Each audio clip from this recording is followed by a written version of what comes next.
정치인들 중에서 제일 경계해야 할 부류가 바로 김두관 같은 위인입니다. 검찰을 해체하자는 극단적 주장은 실현 가능성이 있는 정책의 제안이 아니라 저런 그건에 조건 반사적으로 반응하는 대깨문들의 코 묻은 표를 모으려는 얄팍한 계산입니다. 조국의 낙마로 PK 친문의 유력한 대선 주자가 사라지자 그 구멍을 메꾸려고 민주당에서 부랴부랴 김코에서 다시 PK로 내려보낸 스페어 타이어라고 할까?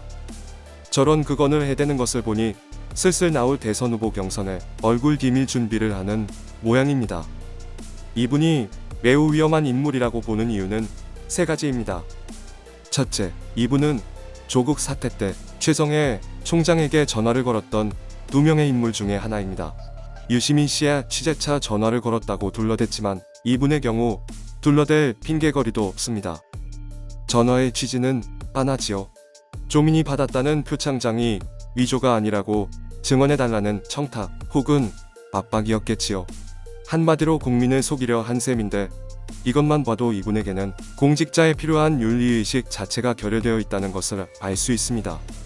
둘째, 이번에 채널A 사건에서 결국 검언유착의 증거는 발견되지 않았습니다. 그런데 이분은 그걸 윤석열 총장의 탓으로 돌립니다.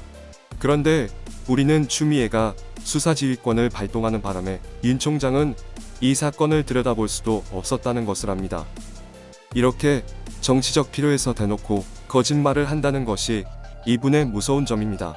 이분의 언설은 상식을 가진 일반 국민을 향한 게 아니라 세뇌된 특정한 집단, 즉 저 거짓말이 먹히는 극성스러운 문파를 향한 것입니다. 한마디로 대중선동이지요.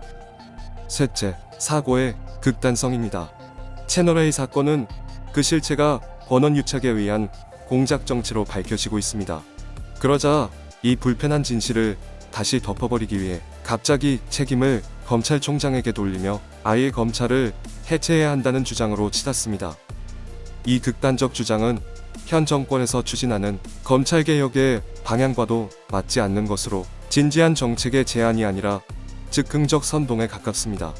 이렇게 이분은 잘못을 하더라도 사과는커녕 책임을 상대에게 뒤집어 씌울 준비가 되어 있는 분입니다. 그래서 저는 이런 부류의 정치인을 경계합니다. 에토스와 로고스를 모두 결여한 데다가 극단적이기까지 한 정치인은 위험합니다.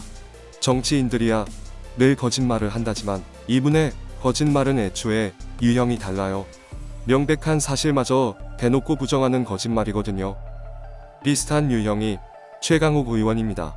이 친구가 녹취록을 어떻게 왜곡했는지 보셨지요? 그런 일이 가능한 유형의 인간들이 있습니다. 이런 돌격대 유형의 정치인은 열린 사회적으로 이들이 권력을 잡는 것은 자유민주주의 체제에 큰 위협이 됩니다.